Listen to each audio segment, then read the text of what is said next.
కేవలం 7999K up to 10 kgs వరకు బరువు తగ్గి అధిక బరువు నుంచి వచ్చే ప్రధాన సమస్యలను దూరం చేసుకోండి. పూజా హెగ్డే గ్లామర్ డోస్ ను ఒక్కసారిగా ఎందుకు పెంచేసింది? ఛాన్సులు తగ్గడంతో స్కిన్ షోకి ఇంపార్టెన్స్ ఇచ్చిందా? సముద్రం ఒడ్డున 2-piece బికినీతో ఎందుకు రెచ్చిపోయింది? ఈ గ్లామర్ షో అంతా దేనికోసం? పూజా హెగ్డే అదిరిపోయే హిట్ చూసి 5 ఏళ్లు దాటింది. ఈ 5 ఏళ్లలో ఓ 10 సినిమాలు చేసినా సక్సెస్ దక్కలేదు. తెలుగే కాదు, తమిళం, హిందీలో అదృష్టం పరీక్షించుకున్నా వర్కౌట్ కాలేదు.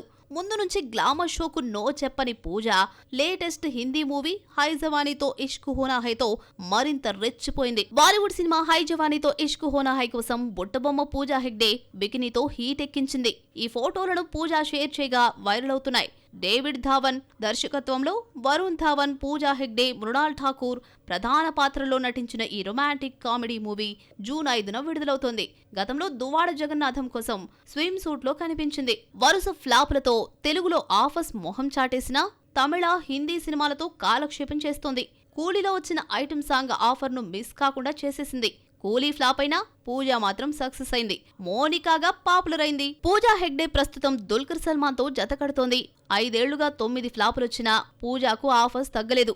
బీస్ట్ ఫ్లాప్ అయినా విజయ్ ఆశీస్సులతో మరోసారి జననాయకంలో ఛాన్స్ కొట్టేసింది. మరో తమిళ చిత్రం కాంచన 4లో ఈ అమ్మడే హీరోయిన్.